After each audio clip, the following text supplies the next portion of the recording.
Sometimes the people who change our lives the most are the ones we never expected to meet. And sometimes fate doesn't knock. It waits quietly under a bridge. The story begins on a cold, gray morning in New York City. Rainwater dripped from the steel ribs of an overpass where traffic thundered above.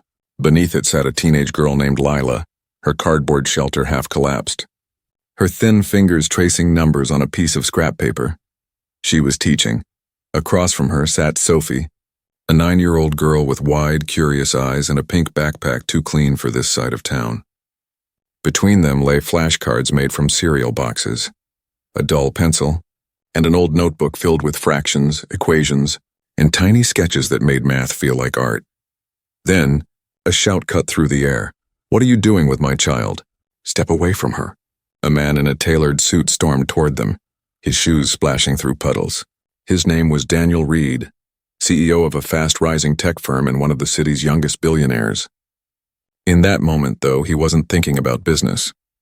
He was thinking like a father who had just found his missing daughter sitting under a bridge with a stranger. He pulled Sophie close, voice sharp and protective. "I'm calling security." Lila stumbled backward. Her cardboard shelter collapsed. Flashcards scattered across the ground like leaves in a storm. But before Daniel could reach for his phone, something caught his eye.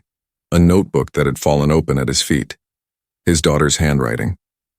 Inside were complex math problems, fractions, variables, even basic algebra, all solved perfectly. But Sophie wasn't supposed to be able to do that. Every expert he'd hired had told him it was impossible. Sophie was on the autism spectrum. Numbers terrified her.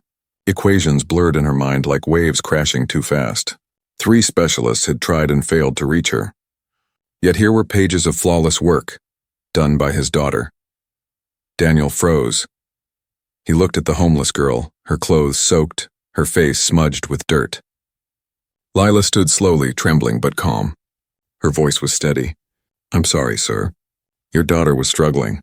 I showed her a different way, with pictures and stories." She understood. For a long moment, Daniel couldn't speak. The rain filled the silence. Who was this girl? And how did she succeed where every expert had failed? A week earlier, Daniel Reed was sitting in his corner office on the top floor of Reed Dynamics, 39 stories above Manhattan. His world was made of glass screens and billion-dollar decisions. He was finalizing a merger deal worth $20 billion, the kind of number that made headlines and enemies. Then his phone buzzed for the 5th time. Sophie's therapist. He ignored it. "Kids' stuff can wait," he muttered, eyes fixed on his stock dashboard. Sophie had been silent for months. Not angry, just tired of trying. Every math session ended with tears. Every failure carved new distance between her and her father. Daniel told himself he was helping by hiring the best tutors money could buy. But in truth, he was buying distance. That morning, Sophie sat quietly in the back seat of the black sedan, staring out the window at the drizzle. She didn't speak. Daniel didn't notice. They stopped at a coffee shop before school. He stepped inside for his usual espresso. 2 minutes later, when he came back, she was gone. By 9:15 a.m., his phone was exploding with calls. His daughter had vanished between the cafe and her private school just 6 blocks away. Security footage showed her walking calmly. No panic, no fear. Just moving with quiet purpose through the streets until she disappeared beneath the highway overpass. The same one where he now stood, clutching her shoulders, staring at the girl who had somehow brought his daughter back to life. The irony wasn't lost on him. A man worth billions who couldn't buy connection had just found it under a bridge. He didn't know it yet. But that single moment, one notebook, one homeless girl, one frightened father, would unravel everything he thought he knew about success, trust, and the price of genius. Because Lila wasn't just a kind-hearted girl with a gift for teaching. She was someone the world had lost, and someone very powerful wanted back. Daniel couldn't stop thinking about the girl under the bridge. He sat in his office the next morning, the city skyline glowing behind him, but his mind wasn't on numbers or contracts. Every time he closed his eyes, he saw Sophie smiling beside that stranger. Lila. That was the name she'd whispered before he left. He had gone back home in silence that night, but something in him had shifted. For the first time in years, Daniel Reed didn't feel in control of his world. He felt small, because a teenage girl with nothing had done more for his daughter in a week than all his money had in years. That morning, he called a man named Ethan Ward, his head of private security. "Find everything you can about a girl named Lila," Daniel said. "No last name, homeless, around 14. Seen under the I-47 bridge." Ethan didn't ask questions. He never did. But by afternoon, he came back with a file that made Daniel's blood run cold. "There's no record of her," Ethan said. "No school, no social services, no ID. It's like she doesn't exist." Daniel frowned. "That's impossible. Everyone leaves a trail. Not this one. Last photo match we found was from a science competition 3 years ago. Top student. Perfect scores in math and physics. Her name was Lila Dawson." He handed Daniel the photo. A younger version of the same girl, clean clothes, bright eyes, holding a trophy that read State Math Champion. "What happened to her?" Daniel asked quietly. "Parents died in a car accident. Police called it mechanical failure. She went into foster care for 3 weeks, then disappeared." Daniel leaned back, rubbing his temples. "So she went from a prodigy to living under a bridge?" Ethan hesitated. "It gets stranger. Her parents worked for a defense contractor. Quantum data encryption research. Very classified stuff." A chill spread through the room. Daniel didn't believe in coincidences, especially not ones wrapped in secrecy. That night, he sat in his study, the city lights bleeding through the glass walls. He opened Sophie's notebook again. Every number, every equation, it wasn't just solved. It was understood. He flipped the pages, reading the small notes written beside the problems. Leela had written explanations. Not for herself, but for Sophie. Drawings, patterns, visual tricks. It wasn't tutoring. It was genius translated into kindness. Then, as he turned the last page, something small slipped out from between the sheets. A flashcard. On one side, a simple fraction. On the other, a symbol. Circular, complex, carved in pencil strokes too precise for a child. He had seen that symbol before. Years ago, during a tech conference on cybersecurity, one of the speakers from a government lab had shown a similar design. It wasn't math. It was encryption. Lila's flashcard wasn't random. It was code. That same night, while the city slept, Daniel's email chimed. No subject, no sender. Just a single line of text, "We know what you saw today," followed by GPS coordinates. He checked the map. It pointed directly to the bridge. He stared at the screen, the words burning in the dark. Then he heard it. A faint hum, low and rhythmic, coming from the air vents. Not air conditioning. Something else. He stood still, listening. The sound stopped. The silence that followed was worse than noise. Someone was watching him. He didn't sleep that night. He sat in his leather chair, staring at the blacked-out window, waiting for dawn. Every instinct told him the bridge was no longer just a place where his daughter had found hope. It was something bigger, something dangerous. By sunrise, Daniel had made up his mind. He would go back. He had to understand who Lila really was and what she was hiding. When he arrived, the bridge was quiet. The cardboard shelter was back up. The girl was sitting cross-legged, sketching on a notebook. She looked up as his car door slammed shut. "Mr. Reed," she said softly, not surprised at all. "You came back." He crouched beside her, lowering his voice. "You're smart. Smarter than most people I know. But I need you to tell me the truth. Who are you, really?" Lila looked at him for a long moment, then closed her notebook. Her voice was steady, but her eyes were heavy with things no child should carry. "I used to be someone," she said, "before the world erased me." And that was the moment Daniel realized this wasn't just a story about kindness. It was a story about survival, and he was already standing in the middle of it. The wind under the bridge carried the smell of rust and rain. Daniel waited for Lila to continue, his heartbeat loud in the silence.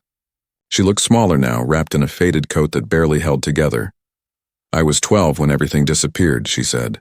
"My parents worked for a company called Helios Systems. They built things for the government.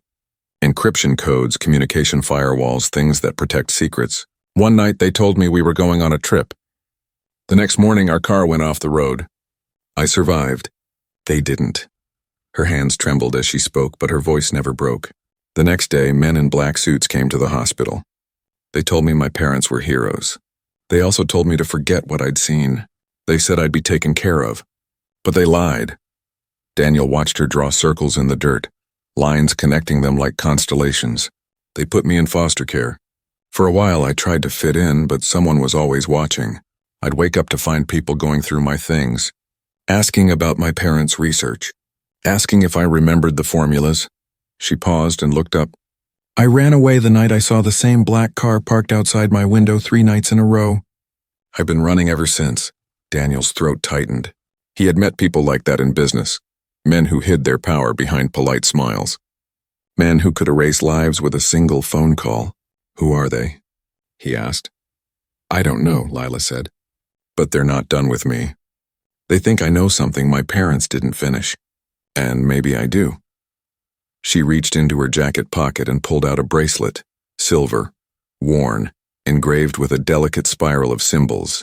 This is the only thing I kept from home, she said. It isn't just jewelry. It's a formula. My father's work, hidden in plain sight. Daniel turned it over in his hands. It felt heavier than metal should. Inside the curve of the band, faint lines etched together into what looked like code. What does it mean? He asked. It's the key to something my parents called the lattice equation, she said. It can make encryption unbreakable. Or useless. Depends on who uses it. For a moment, the world felt too quiet. A drop of rain hit the metal, then another. Daniel realized he was holding something people would kill for. And a child who had survived long enough to understand that. He slipped the bracelet back into her palm. You shouldn't be here, he said. If they find you. They already have.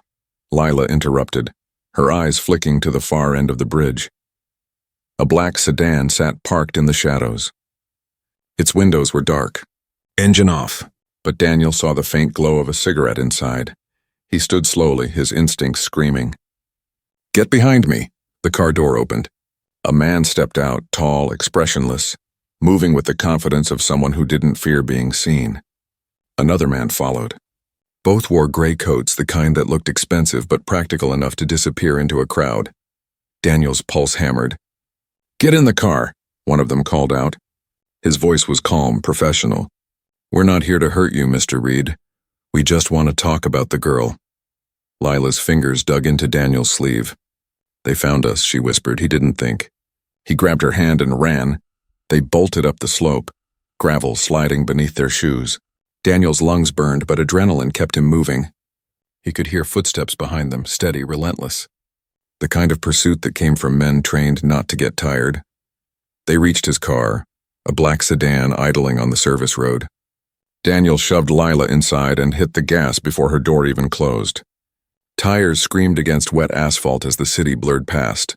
For a few miles, neither of them spoke. The only sound was the storm building above them. Finally, Daniel said, You're coming with me. You're not spending another night under that bridge. Lila turned to him, eyes wide but calm. You don't understand what you're doing. He looked at her, jaw tight. You helped my daughter.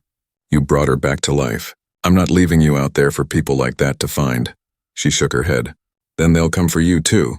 He gripped the wheel tighter. Let them try. Thunder cracked overhead. The road stretched out like a black ribbon toward the city lights. Neither of them knew that the next 24 hours would test everything. Faith, loyalty, even survival itself.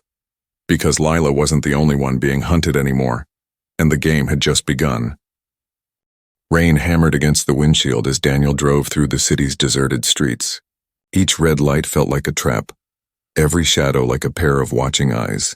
Lila sat beside him, soaked and silent, her gaze fixed on the window as if she were tracing escape routes only she could see. They pulled into an underground garage beneath Daniel's penthouse tower. As the elevator doors closed, he finally exhaled. You're safe here, he said. No one gets in without clearance. Lila didn't answer. Her fingers clutched the silver bracelet, turning it slowly in her hands. When they reached the top floor, Daniel led her into the apartment, a vast space of glass, steel, and silence. It was the kind of home built by a man who worked too much and slept too little. She looked around, wide-eyed. You live in the clouds, she whispered. He managed a tired smile. Something like that. Come on, you need food. While she ate, Daniel made a call to his security chief, Ethan. His voice was low but urgent. 2 men followed us. Find out who they are. Gray coats, unmarked car. I want IDs before sunrise. Ethan's reply was grim. Already on it. But you should know those weren't random thugs. They had coordination. The kind we see in federal work, or worse, Daniel. Ended the call and looked back at Lila. She was sketching on a napkin with the same focus she'd shown under the bridge. Symbols, equations, patterns that looked like art and danger at once. What are you drawing? He asked. Noise, she said softly. It helps me think. Think about what? How to stay alive. The simplicity of her words hit him like a slap. She was 14, but her voice carried the weight of someone who had spent years running from ghosts. Lila, he said carefully. Those men tonight, do you know them? She hesitated. Not their faces, but I know who they work for. Then tell me. They're from a group called the Archon Division, she said. They don't wear badges or carry warrants, but they have clearance everywhere. They're part of the network my parents worked for. When they died, I was supposed to be taken in by them, trained. Trained for what? She looked him in the eye. To finish what my parents started. Daniel frowned. The lattice equation? She nodded. They want it because it can break every encryption system on the planet. Governments, corporations, banks, even defense systems. Nothing would be safe. It's not just about power. It's control. Whoever holds it can see and silence everything. He leaned back, feeling his stomach twist. And you solved it, didn't you?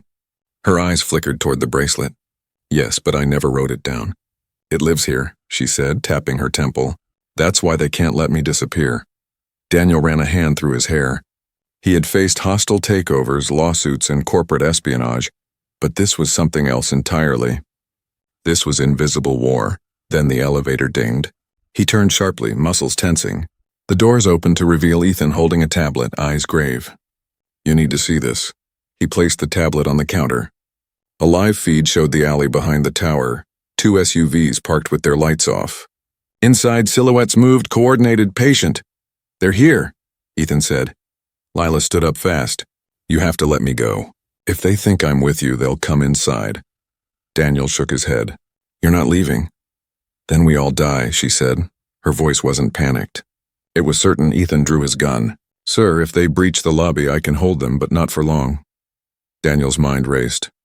The penthouse was a fortress, but only against ordinary threats. These men weren't ordinary. He looked at Lila. You said you could think your way out of anything. Do that now. Her eyes darted across the room. Then she saw the smart console on the wall, a hub connected to everything from the building's security to Daniel's private network. She ran to it and started typing. Her fingers flew faster than he could follow. What are you doing? He asked, turning their tools against them. Within seconds, screens flickered, surveillance feeds inverted, flashing static. Then the garage lights cut off, followed by the elevators. A low hum filled the air as if the entire system were rebooting. They can't track us now, Lila said. But they'll know I did this. We have 10 minutes before they switch to manual override. Daniel grabbed his coat. Then we move now. Ethan, get the car. They took a service exit down to the maintenance tunnel, a path only a few staff knew existed. Their footsteps echoed against concrete as alarms began to wail above. The city outside was still half asleep, unaware of the silent chase unfolding beneath its streets. As they reached the garage, Lila suddenly stopped. Wait, Daniel turned. What is it? She pointed to a small red light blinking from the ceiling. That's not your camera, she said. Ethan aimed his flashlight. The lens was small, almost invisible, but next to it was a symbol, 3 overlapping triangles. Daniel felt a chill crawl down his spine. Archon. Before he could react, the garage lights snapped on. A voice echoed from hidden speakers. Mr. Reed, it said calmly. You've made this very complicated. Lila's hand found his. Don't stop, she whispered. Whatever happens, don't stop. They ran again. Tires screeched somewhere close. The exit gate began to close. Ethan's car burst forward, sliding through the narrowing gap just in time. Behind them, engines roared.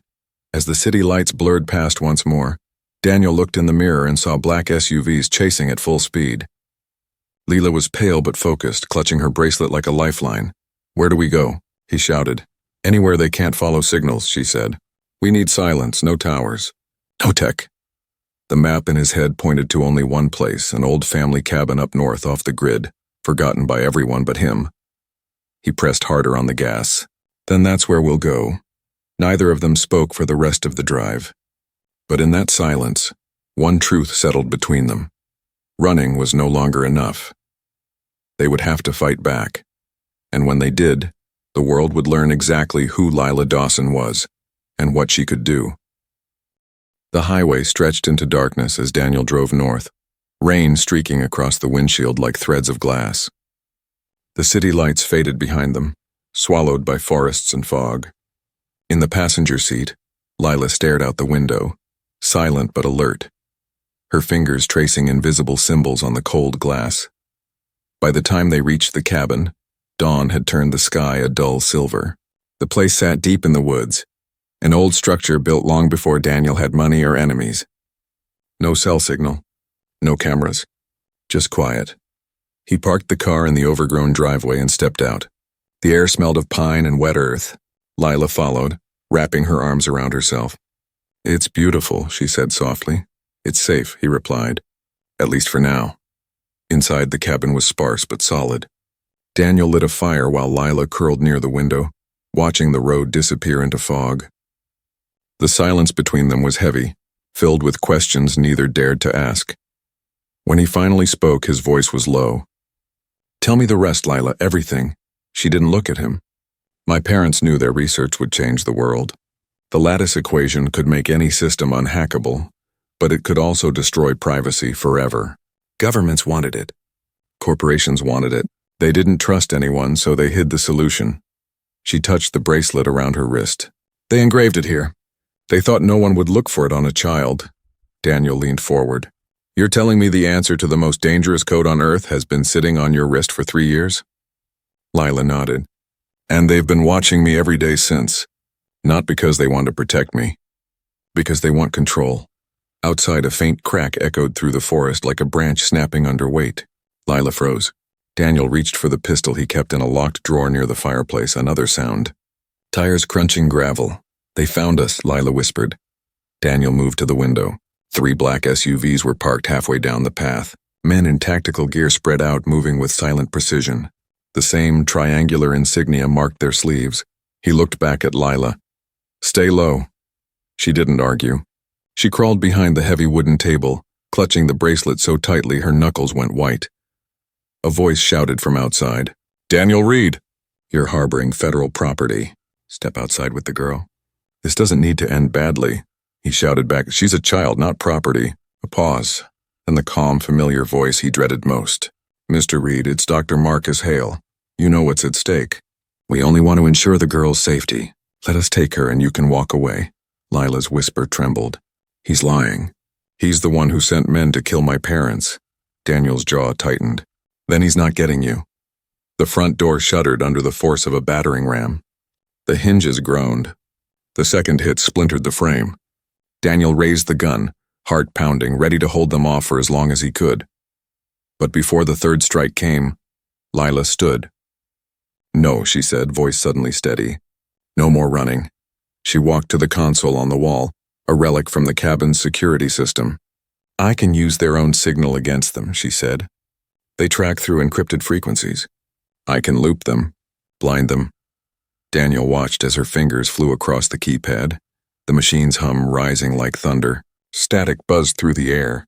Outside, radios crackled in confusion. "They can't see us now," she said. "But it won't last long." The door burst open. Smoke filled the room as flash grenades rolled across the floor. Daniel fired twice. 2 shadows fell. More poured in. Lila pressed a final key. The lights exploded into a pulse of white. The cabin shook as every device within miles overloaded. A wave of electromagnetic noise crashed through the air, knocking out their trackers, their weapons, everything. When the smoke cleared, Daniel and Lila stood amid the silence. The agents were unconscious, their radios dead. Daniel turned to her. "What did you do?" "I released part of the equation," she said. "Just enough to shut them down. But now everyone will know where we are." He grabbed her shoulders. "Then we leave. Now." Before they could move, headlights cut through the fog outside. A different convoy this time. Federal vehicles marked official.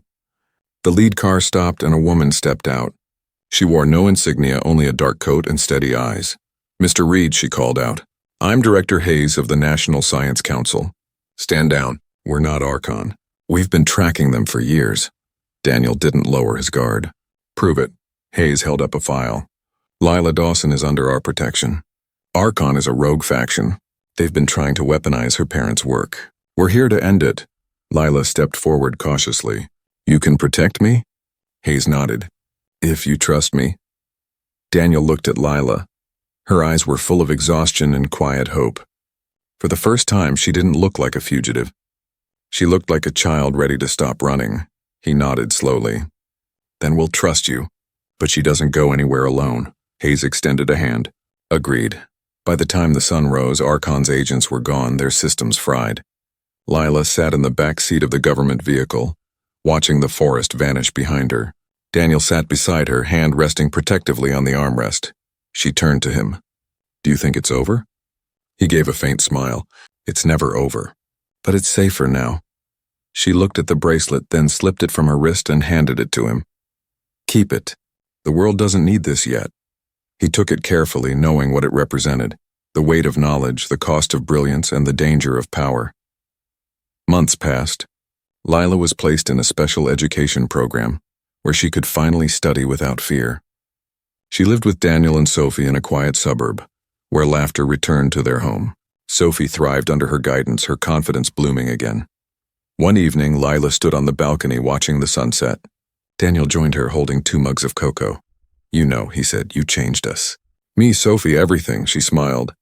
You saved me first, he shook his head. No, you saved us. They stood in silence, watching the horizon glow gold and red. Somewhere in that light, the world seemed possible again. And though Daniel knew shadows would always exist, he also knew this truth. Sometimes, one act of courage, one act of compassion, is enough to rewrite the future. Beneath the bridge, the story had begun. But above it, in the open air, a new one was finally being written.